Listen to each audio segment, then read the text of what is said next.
देख जरा प्यार से एक टिपिकल सी स्टोरी है जो चल रही है। हमेशा से इस तरह के उस पर ड्रामे बनते आए।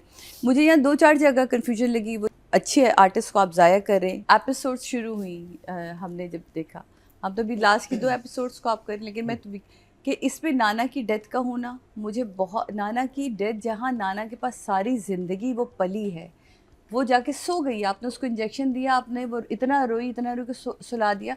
माना अगर आपके पास यमुना की डेट नहीं थी, लेकिन आपको उस सीन में यमुना को रखना चाहिए था। वो परफॉर्मेंस वाला सीन था। वहीं से तो उसका ये जो बिल्डअप था ना, ये बनता रिवेंज वाला बिल्डअप। आप इसका बनाते कि जो वो अपनी खाला से नंबर लेती, वहाँ जाती, वहाँ पता चलता, और वो गुस्सा जो ट्रांसफॉर्म होता है इसके रिवेंज में, वो आपने वही सबसे पहले तो किल कर दिया।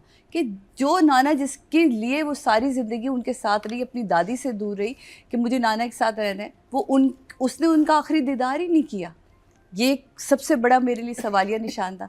फिर वो फाइनली वहाँ पहुँचती है और उससे पता चल जाता है कि जी ये वही बंदा है। वहाँ से जब हम वापस यहाँ आते हैं तो मुझे 3-4 जगह ही कन्फ्यूजन लगी कि एक तो इसका माला का फ़ौरन वापस आना, आते ही अली से मिलना, कि जो मिस यू का मैसेज कर देती है वो, और वो बड़ा हंसी से पागल खुशी से हो रहा है। आप उसके सामने तो जो एक्ट कर रहे हैं वो मोहब्बत का एक्ट कर रहे हैं, आप अकेले में भी एक्ट मोहब्बत का ही कर रहे हैं। यानी कि जो आप अपने लॉन में टहल रही हैं, जब आप उससे निकले तो आपके चेहरे पे एक मुस्कुराहट है, आपने शॉल भी ओढ़ी हुई और आप यूँ कर रही हैं, मुस्कुरा भी रही हैं, आप उसको आप अकेले में क्यों उसको फील कर रही हैं? आप अकेले में क्यों उससे रोमांस कर रही हैं? आप तो उससे बदला लेना चाह रही हैं, तो आप दुनिया के सामने तो एक्टिंग कर सकती हैं, लेकिन जो आपके सोलो सीन आ रहे हैं उसमें क्यों? ये एक सवालिया निशान मेरे सामने है, क्योंकि कई सीन ऐसे आए। मुझे वो सीन बहुत अच्छा लगा जहाँ रोमांस और इसका सीन था। वो लाइन जैसे भी इन्होंने कहा कि तो मुझे चूना लगा रही, क्यों? तुम कोई दीवार हो जिसमें चूना लगा दूँगी? तो आप लाइनें हम इंजॉय करें, हम ड्रामा इंजॉय नहीं कर रहे हैं। तो इम्पॉर्टेंट क्या होता है कि आप पूरे ड्रामे को एंजॉय करें, जैसे हम पाकीज़ा एंजॉय करें। जैसे मैंने अभी कहा, ईद के ड्रामे में हम तुम लड़के भी ना, वो हम एंजॉय करें, क्योंकि उसमें सेंस नज़र आ रही है, उसमें मुझे कोई चीज़ समझ आ रही है कि पूरी फैमिली की स्टोरी को लेके चले। यहाँ मुझे ना सेंस नहीं समझ आ रही कि क्यों इनको सिर्फ जोड़ने के लिए, इनका रिवेंज लेने के लिए, और एंड क्या होना है। और कोइंसिडेंट इतने ज़्यादा बना दिए कि इतने कोइंसिडेंट है कि सारे अच्छा काम कर एक शहर में होने वाले कोइंसिडेंट है वो इस घर में हो गए, सब कुछ एक ही जगह। तो मैं बहुत ही कम इसमें लिख सकी। यही एक लाइन, 2-3 चीज़ें थी। मैंने इसको दादी को एंजॉय कर लिया, मैंने दादा को एंजॉय कर लिया, लेकिन अगेन वही वाली बात है कि जब मैं रेत की सीढ़ी पे पाँव रखूँगी तो मेरा पाँव धंस ही जाएगा, तो इसलिए मैं नंबर वहीं खड़ी हो जाती हूँ।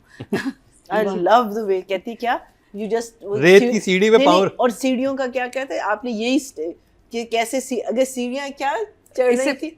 मैं इससे पहले ही जब मैंने बोला something about that when you're climbing the steps, the ladder is just broken, so तो आप कैसे, आप मजे की बात टूटी हुई सीढ़ी पे कैसे चढ़ोगे? टूटी, जब आपकी इतनी कमजोर सीढ़ियाँ और स्टेप्स हो तो कैसे आप ले सकते हैं ना।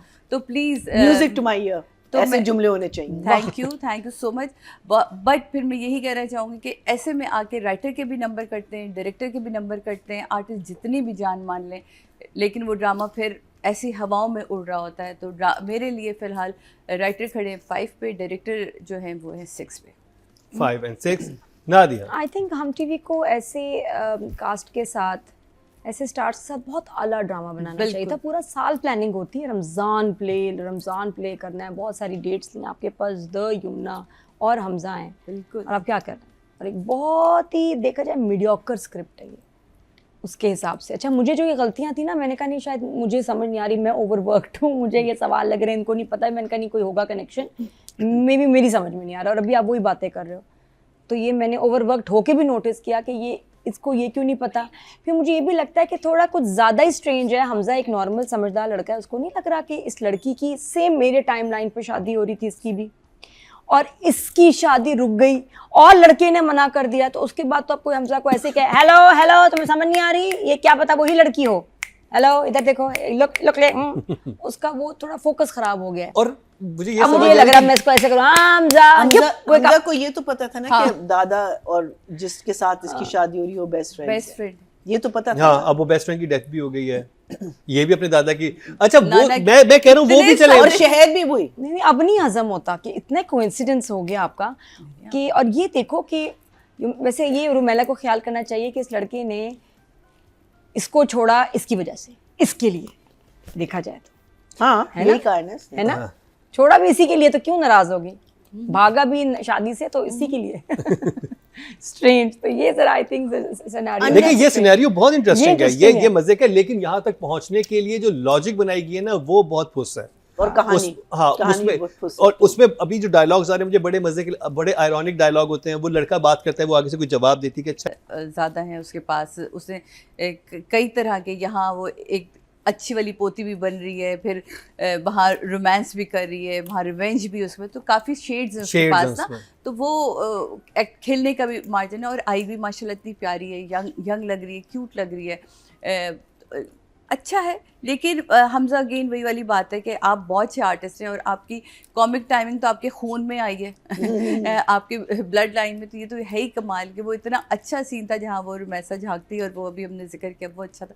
इवन तो जितने भी आपके अब तक के सीन गुजरे, अभी कल के एपिसोड पे जब आप गाड़ी खोलते हैं, कहते हैं, वो कहती है तुम चाहते हो कि मैं रो लूँ, वो कहती हाँ रो लो, कभी कभी रो लेना भी अच्छा होता है दिल के वो। तो ये कुछ चीज़ें हैं जो और इस लड़के को दिखाया भी, वो जहाँ वो कहते हैं ना, कहता है मुझे अब यकीन हो गया कि तुम मेरी मोहब्बत में वहाँ से भागी थी, तुम्हें मेरी बातें समझ आ गई। नहीं कहती नहीं मैं वहीं भागी थी, उस लड़के ने ना की थी। कहता है अंधा था, कहती हाँ था, अकल का अंधा, अकल का अंधा था।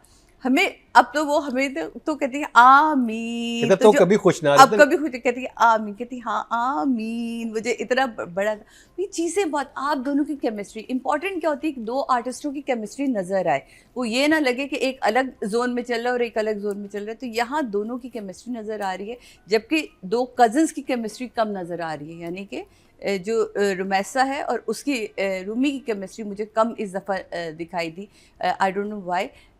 Hamza and Yamuna you are too good, बहुत अच्छा काम कर रहे हैं।